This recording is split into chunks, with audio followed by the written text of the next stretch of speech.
Ravi college जाने के लिए घर से निकल रहा था तो उसने देखा कि घर का माली बाहर बगीचे में कुछ काम कर रहा था। उसने माली से कहा, अरे काका, आज अपनी पगार लेते जाना। माली ने सहमति में सिर हिला दिया और अपने काम में जुट गया। रवि बाइक उठाकर कॉलेज जाने के लिए निकल पड़ा। जब वह दोपहर में कॉलेज से घर आया तो उसने देखा कि माली घर के भीतर से आ रहा था और काफी खुश दिखाई दे रहा था। रवि ने सोचा कि उसे तनख्वाह मिली होगी, इसलिए वह खुश है, और उसने ज्यादा ध्यान नहीं दिया।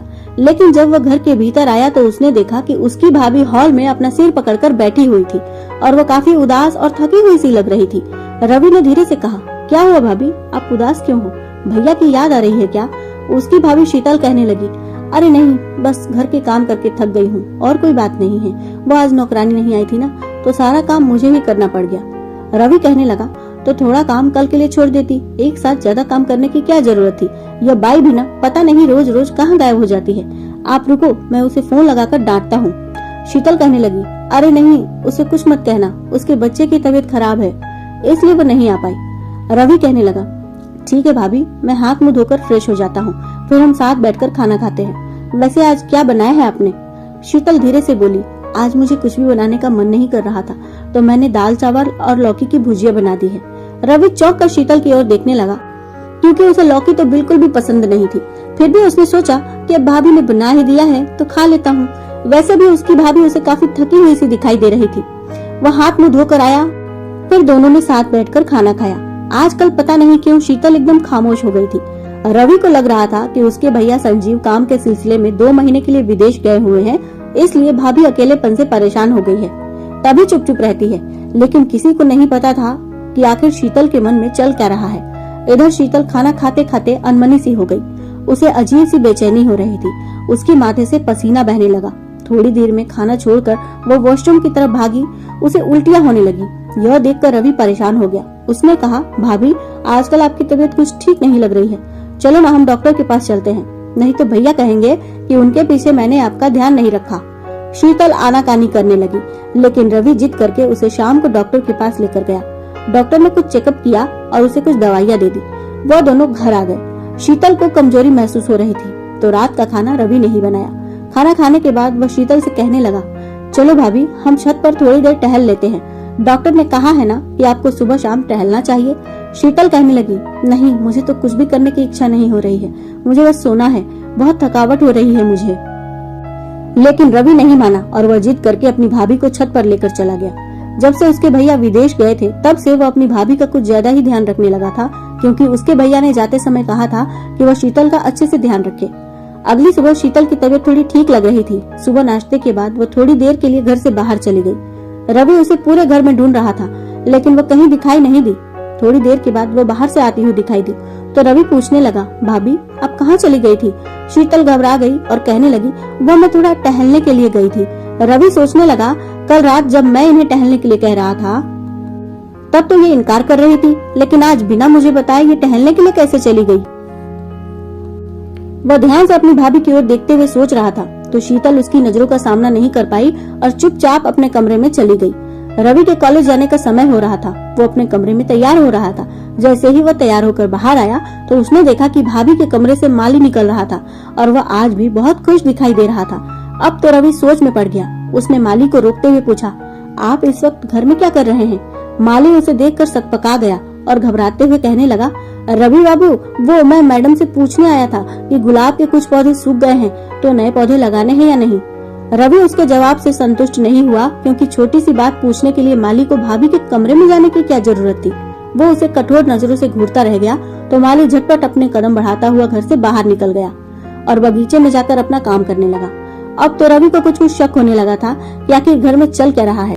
उधर उसकी भाभी की उदासी भी दिनों दिन बढ़ती जा रही थी और इधर माली की हरकतें भी उसे कुछ ठीक नहीं लग रही थी, लेकिन बिना सच्चाई जाने वह किसी निष्कर्ष पर पहुंच नहीं पा रहा था। खैर, वह कॉलेज चला गया। कॉलेज से आने के बाद भी उसने गौर किया कि उसकी भाभी एकदम खामोश है।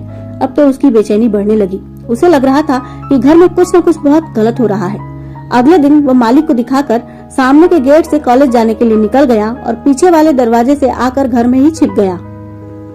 थोड़ी देर के बाद उसने देखा कि माली उसकी भाभी के कमरे में जा रहा था। रवि ने छिपकर उसका पीछा किया और भाभी के कमरे के बाहर छिप गया। वह पर्दे की आड़ से छिपकर सब कुछ देखने की कोशिश करने लगा। वैसे भी उन दोनों को ही पता था कि रवि घर पर नहीं है, इसलिए किसी ने दरवाजा बंद नहीं किया। माली शीतल के सामने खड़ा होकर कहने लगा, देखिए मैडम, मैंने आपको पहले ही बहुत वक्त दे दिया है, आपने तो सब कुछ सोच ही लिया होगा। ये 10-20 हजार रुपए से मेरा कुछ नहीं होने वाला है। मुझे एक साथ 3 लाख रुपए दे दीजिए और मैं वो वीडियो हमेशा हमेशा के लिए डिलीट कर दूंगा। शीतल गिड़गिड़ाते हुए कहने लगी, मेरे पास इतने रुपए नहीं हैं। मैंने अपने कुछ गहने बेचकर तुम्हें रुपए दे दिए हैं ना, अब मुझे परेशान मत करो प्लीज। मैं सच कह रही हूँ, अगर मेरे पास रुपए होते तो अपनी इज्जत बचाने के लिए मैं तुम्हें रुपए जरूर दे देती। तुमने इतने सालों तक हमारे घर का नमक खाया है, तुम मेरे साथ ऐसा क्यों कर रहे हो? माली हंसते हुए कहने लगा, रुपए से बढ़कर कुछ नहीं होता है मैडम, और इतनी मुश्किल से मुझे ये मौका हाथ लगा है तो मैं इस मौके को हाथ से नहीं गंवाना चाहता। शीतल की आंखों से झरझर आंसू बहने लगे। इधर रवि सन्न रह गया था कि आखिर शीतल ने ऐसा क्या किया है कि माली उसे ब्लैकमेल कर रहा है। थोड़ी देर में माली उसे धमकाकर चला गया कि 1 सप्ताह के अंदर उसे 3 लाख रुपए मिल जाने चाहिए, और शीतल बिस्तर पर गिरकर फूट फूट कर रो पड़ी। अब रवि से रहा नहीं गया, वह तुरंत ही अपनी भाभी के कमरे में गया।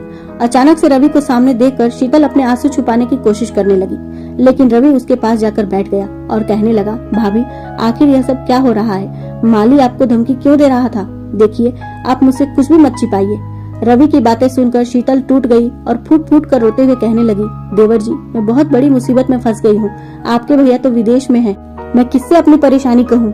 मुझे कुछ समझ में नहीं आ रहा था। अगर मैं संजीव को कुछ बता देती तो वो वहाँ पर बैठे बैठे परेशान हो जाते, और बात कुछ ऐसी है कि मुझे डर लग रहा है कि लोग मुझे ही गलत समझेंगे, मेरे चरित्र पर ही उंगली उठाएंगे, इसलिए मैं यह बात किसी को बता भी नहीं पा रही थी। रवि बेचैनी से बोला, भाभी, आखिर बात क्या है? उस 2 टके के माली की हिम्मत कैसे हुई आपको ब्लैकमेल करने की?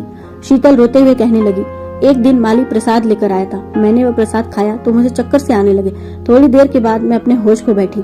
उसके बाद जब मुझे होश आया तो माली ने किसी पराये पुरुष को बुलाकर उसके साथ मेरी आपत्तिजनक अवस्था में कुछ वीडियो बना ली थी, और तब से वो मुझे ब्लैकमेल कर रहा है। मेरे पास कुछ रुपए थे और मैंने अपने कुछ गहने बेचकर उसे कुछ रुपए दे भी दिए हैं, लेकिन उसकी मांगे तो दिन पर दिन बढ़ती जा रही हैं। अब वह मुझसे 3 लाख रुपए की डिमांड कर रहा है। बताओ, मैं करूँ तो करूँ क्या? कोई भी वो वीडियो देखेगा तो उसे यही लगेगा कि मेरा चरित्र ही अच्छा नहीं है। इतना कहकर वो फिर से बिलखने लगी। रवि यह सब जानकर सन्न रह गया था। उसके दोस्त के पिताजी पुलिस में थे। उसने अपने दोस्त को फोन करके सारी बातें बताई तो उसने कहा कि वो अपने पिताजी को कहकर सब कुछ ठीक करवा देगा। अगली बार जब माली शीतल को धमकाने के लिए आया तो छिपे हुए कैमरे से रवि ने सब कुछ रिकॉर्ड कर लिया। फिर पुलिस ने आकर माली को गिरफ्तार कर लिया। शीतल को आज एक बहुत बड़ी परेशानी से छुटकारा मिला था। उसने रवि का आभार व्यक्त करते हुए कहा, धन्यवाद रवि, तुमने बात को बिगड़ने से पहले ही संभाल लिया, वरना मैं तो बहुत डर गई थी। रवि कहने लगा कि ऐसे मामलों में औरतें अक्सर घबरा जाती है कि लोग उनके चरित्र पर ही उंगली उठाएंगे, और इसी डर का ब्लैकमेलर फायदा उठाते हैं, लेकिन चुप रहकर वो अपराधियों को और बढ़ावा देती हैं। इसलिए कभी भी कोई भी ब्लैकमेल करने की कोशिश करे तो चुप नहीं रहना चाहिए और उन्हें उनके किए अपराध की सजा दिलवानी चाहिए। तो दोस्तों, कैसी लगी आपको यह कहानी? कमेंट बॉक्स में जरूर बताइएगा। धन्यवाद।